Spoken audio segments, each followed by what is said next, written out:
So let's bring in Monica Crowley now. So I want to start with that. I'm not quite sure, and my message of the day yesterday was, I think if the FBI comes back and says no corroboration, that fair-minded women will stop hating Kavanaugh or thinking he's guilty. But I'm not sure that'll happen. What do you say?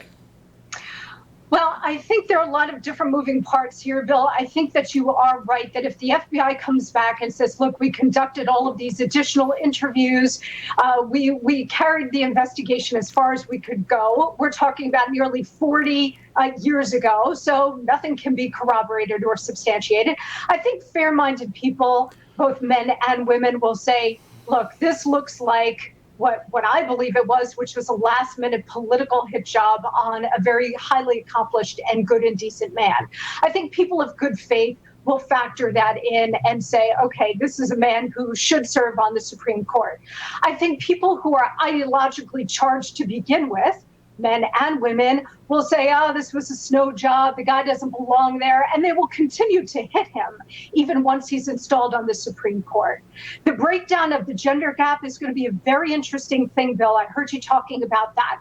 And there are two polls of two red state Democratic women running for re-election in November. One is Heidi Heitkamp and one is Claire McCaskill. Senator McCaskill has already said she is going to oppose Judge Kavanaugh.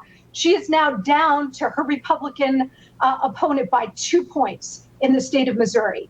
Heidi Heitkamp, who has refused to pass judgment on Kavanaugh, said she wants to see what the FBI produces, so she hasn't come down one way or the other. She's down 10 points in her state to her Republican challenger. So I'm not quite sure how women are going to come down on this particular issue yet. Okay. Do you believe that most American women are willing to do what the progressive left wants, and that is to believe the survivors? That's the new phrase.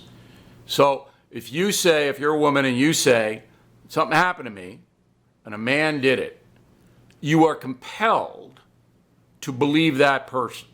Do you believe most American women, because I think all American women have had some kind of unpleasant confrontation with a man. I think that's true. That's just human nature.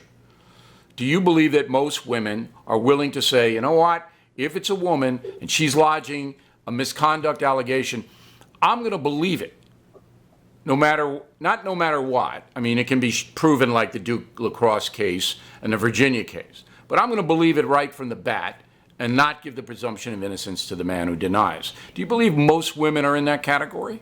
If you're asking me most women, I would say no. I think those who are ideologically tilted in this direction. Yeah, all right. Well, we know that. So, if you have an agenda, and you can see it all day long on the Democratic women senators, always bringing up reproductive rights vis-a-vis Brett Kavanaugh, always, constantly. He's a threat to us, this, that, and the other thing. We have to discount that. But I'm talking about the Walmart ladies, the people who are mothers who are raising the children. They're not steeped in ideology. They're just trying to do their best they can and make sure that the household breaks even financially and everybody's well taken care of, as my mother did. I'm sure your mother did. And are those women affected by Me Too? Are they going over to that side where all women, survivors, victims, whatever, must be believed? My opinion is no, Bill. I think most women are fair-minded, not talking about the ideological ones who are driven strictly about Roe versus Wade.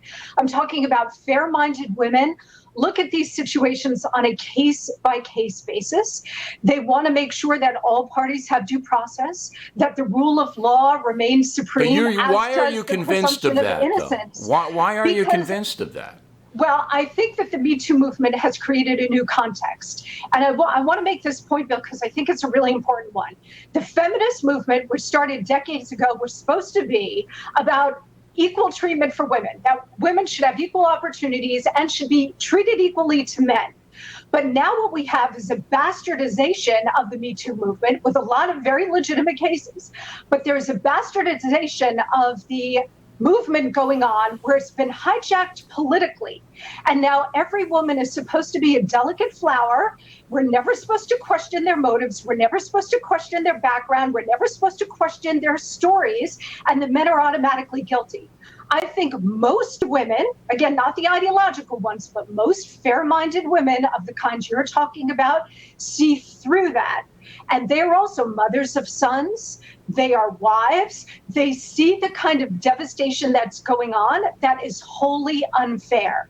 You laid out a bunch of examples in your open, and I think that it's all important, whether it's Keith Ellison, whether it's Brett Kavanaugh, somebody comes forward, that's fine, but let's not have the double standard. Investigate right. Well, if your you point, must. Your point about women having fathers and husbands and sons, which they certainly don't want burned at the stake.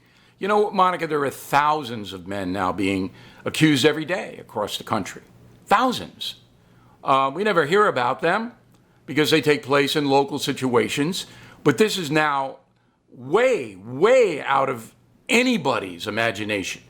That if you are an unethical person and you are angry at a man, or somebody fires you, or whatever it may be, old boyfriend, you can destroy them. You have power now to destroy them. Whereas 2 years ago, you didn't have that power. Now you do.